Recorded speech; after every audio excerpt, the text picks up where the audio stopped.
حضرت عبداللہ ابن عمر رضی اللہ تعالیٰ عنہ بیمار ہو گئے، شدید علیل تھے، طبیعت مبارک میں کمزوری آ گئی، کچھ کھانے کو دل نہیں کرتا تھا، گھر والے بار بار کہتے کچھ کھا لیجئے کچھ کھا لیجئے، نہیں کھاتے تھے۔ بالآخر حضرت نافع آپ کے غلام تھے، ان سے کہنے لگے کہیں سے مچھلی مل جائے نا تھوڑی سی، میں کھاؤں گا۔ تو کہتے ہیں میں سارے مدینے میں ڈھونڈتا رہا، مچھلی نہ ملی، اگلے دن بھی ڈھونڈی تو نہ ملی، تیسرے دن بھی ڈھونڈی تو نہ ملی، تو فرمانے لگے یار بس چھوٹی سی خواہش ہے، کوئی فرض نہیں ملتی تو رہنے دے۔ کہتے ہیں چوتھے دن مچھلی مل گئی، میں 1.5 دینار کی مچھلی لا کے حضرت عبداللہ ابن عمر رضی اللہ تعالیٰ عنہ کے سامنے جو مچھلی رکھی تو آپ نے لقمہ روٹی کا توڑا تھا، مچھلی کو لگانے لگے کہ دروازے پہ فقیر نے آ کے آواز دی کچھ کھانے کو دو۔ تو حضرت عبداللہ ابن عمر نے روک لیا اور ہنسے۔ کئی دفعہ دے ہم بھی دیتے ہیں پر ہمارا چہرہ دیکھنے والا ہوتا ہے، اتنے ہم غصے میں ہوتے ہیں، دے دیتے ہیں لیکن جو چھلوٹیں ہوتی ہیں نا چہرے والی وہ گنی نہیں جاتی۔ ہنسے، فرمایا دیکھو میرا اللہ کتنا کریم ہے، وہ مجھے بچانا چاہتا ہے، اٹھا بار دیا جا کے۔ تو خادم اب حکم کا پابند تھا، وہ لیت اللہ تو کر نہیں سکتا تھا، وہ گیا اور جا کے دے آیا۔ فقیر جب سارے محلے سے آٹا اکٹھا کر لیتے ہیں تو پھر ایک جگہ جا کے بیچتے بھی ہیں۔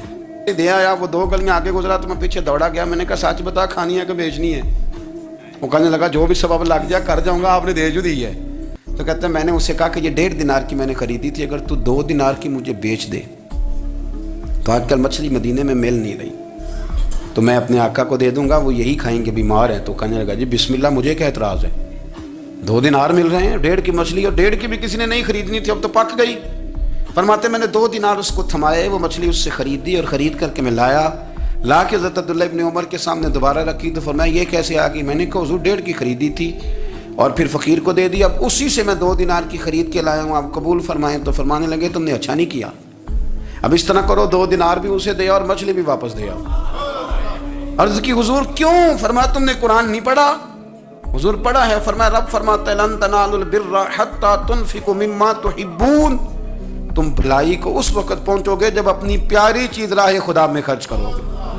امام غزالی نے لکھا ہے، فرمانے لگے دیا تو وہ حضرت نافع کہتے ہیں میں دینے گیا، دے کے واپس آیا تو کچھ پریشان تھا کیونکہ مجھے بھی 4 دن ہو گئے تھے نا تلاش کرتے، تھوڑی طبیعت میں مایوسی تھی، کتنی محنت سے میں نے لایا اور آپ نے واپس کر دی۔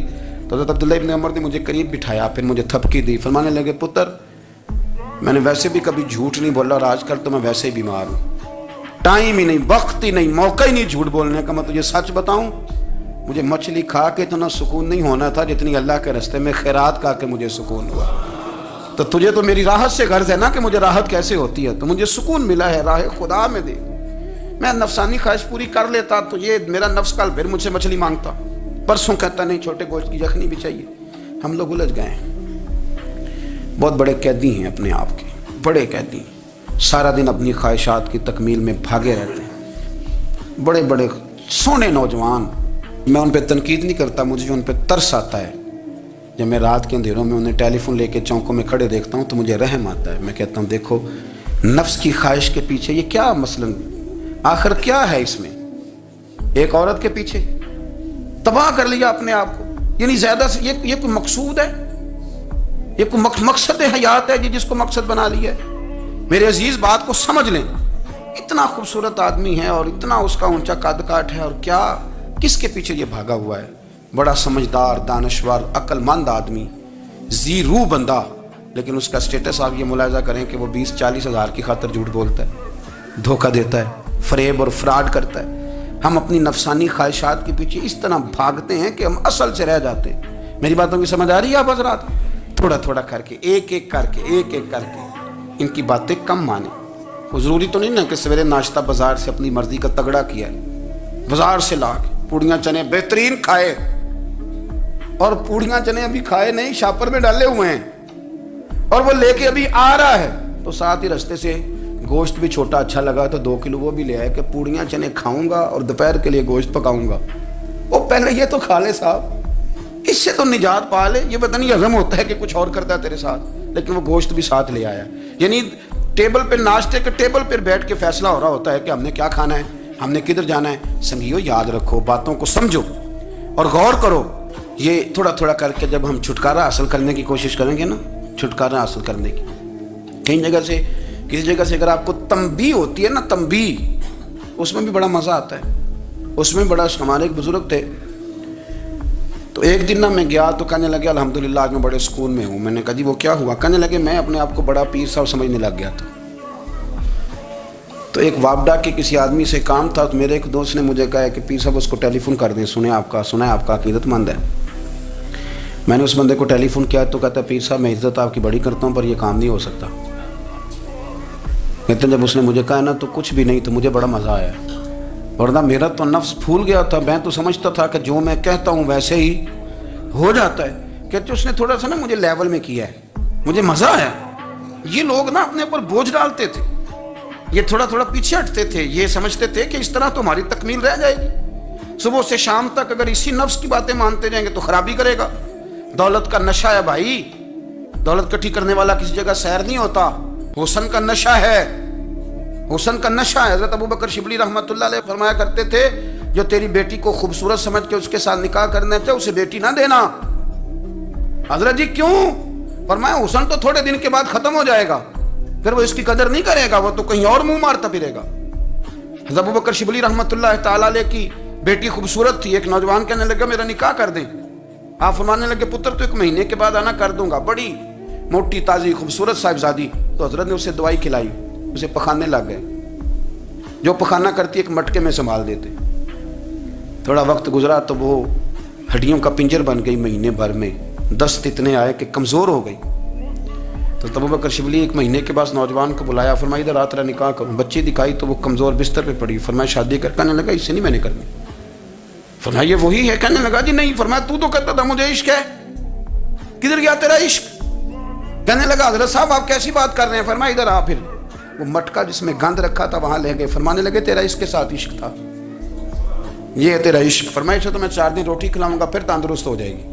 لیکن میں دیکھنا چاہتا تھا کہ تو میری بیٹی سے پیار کرتا ہے یا اس کے چہرے پہ آنے والی کچھ وقت کے لیے سرخی سے پیار کرتا ہے، اس لالی سے پیار کرتا ہے جو جوانی کے وقت بچوں اور بچیوں پہ آتی ہے. کس چیز کے دل دادا؟ یعنی کیا مطلب؟ نفس کی غلامی، سراسر غلامی. اور پلٹ پلٹ کے اور بڑے بڑے سیانے بندے چھوٹی سی خواہش کے لیے.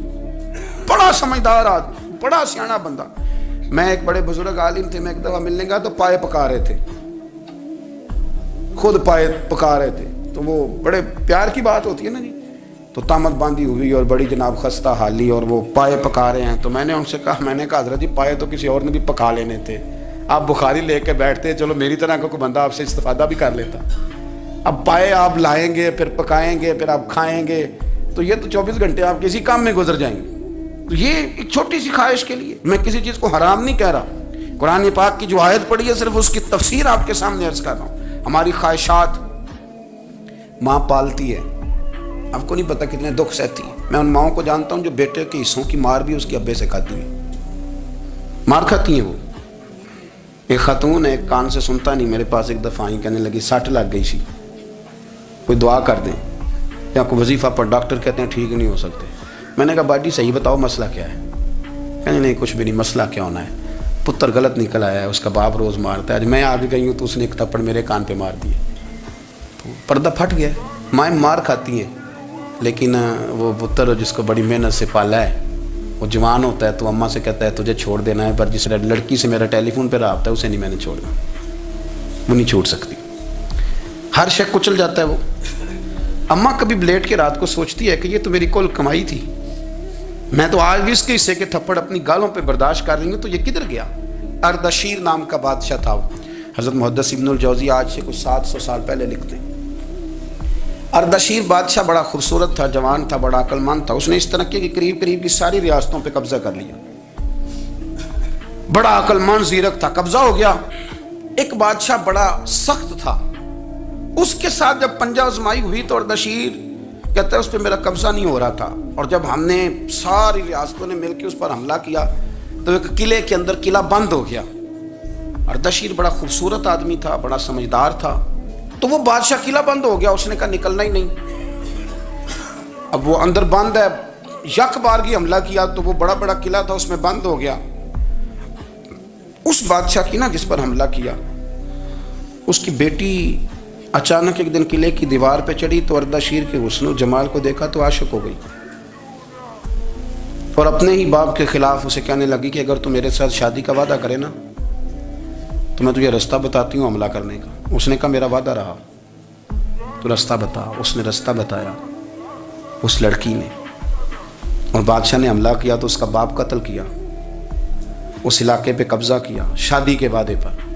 ہاں ہاں، نفسانی خواہش بندے کو اندھا کر دیتی، نہیں سمجھ آتی اس کو میں کدھر جانا ہے، اندھا کر دیتی۔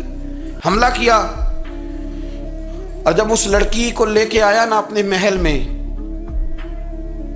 تو پہلے دن شادی کی پہلی رات تھی، تو بستر بچھایا کنیز نے، تو وہ کبھی کروٹ ادھر بدلتی کبھی ادھر بدلتی، تو بادشاہ کہنے لگا کیا ہے؟ کہنے لگی بستر میں کچھ ہے، مجھے تکلیف دے رہی۔ اس نے چراغ جلائے اور جب بستر اٹھایا تو ایک اتنا سا دھاگا نکلا۔ دھاگے سے عموماً تکلیف نہیں ہوتی، تو اس نے کہا تو اتنی نرم و نازک ہے کہ دھاگا؟ کہنے لگی میرا باپ نا میرے ساتھ اتنا پیار کرتا تھا کہ روز میرا بستر بھی خود بچھاتا تھا، اور اس نے آلہ رکھا ہوا تھا، وہ ناپتا تھا کہ کوئی پایا اونچا نیچا تو نہیں، میری بیٹی کا بیلنس سوتے وقت خراب نہ ہو جائے، اور میرے لیے گوشت اور کپڑے بھی خود پسند کر کے لاتا تھا، کھانے پینے کا خود خیال کرتا تھا۔ اردشیر کہنے لگا اچھا وہ اتنا پیار کرتا تھا، اور پھر تو نے اس کے ساتھ کیا کیا؟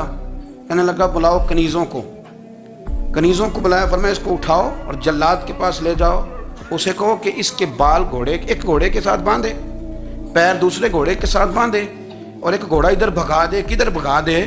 یہ جس کے باپ نے اتنا پیار کیا، یہ نفس کی اتنی غلام ہے کہ اس کی وفادار نہیں رہی تو میری وفادار کیسے بنے گی؟ اس نے اتنے نازوں سے پالا کہ دھاگا اسے برداشت نہیں۔ او یارو، یاد رکھو، اگر نفس کی غلامی کرو اور بڑے بڑے وفاداروں کو چھوڑ کے غلامی کرو تو پھر کہو وفادار مل جائیں، کوئی بول اب لڑا نہ بول بیٹھی ہوں دے خصم ناراض بڑ بولیاں دے، کہاں سر کھائے تے بل بل ٹھنڈ پائے، بڑے فرق نہیں سجنا بولیاں دے، جڑیاں خصماں دی وچ رضا وسن، بھاگ جاگ جاندے انہاں گولیاں دے، آپ ادلیاں نو سردار پین تکے تے شرما والیاں نو چوٹے ڈولیاں دے۔ اپنے نفس کے پیچھے چلو کہ تو یہ تباہی ہے، جب ہم نے کسی سے وفا نہیں کی تو یہ کیا امید ہوئی کہ دنیا ہم سے وفا کرے گی؟ اللہ رسول کی مرضی کے مطابق اصول پسند زندگی بنائیں، ایک ایک کر کے اپنی خواہشات سے پیچھے ہٹیں، تھوڑے پہ گزارا کرنا سیکھیں، اپنے نفس کو سمجھائیں۔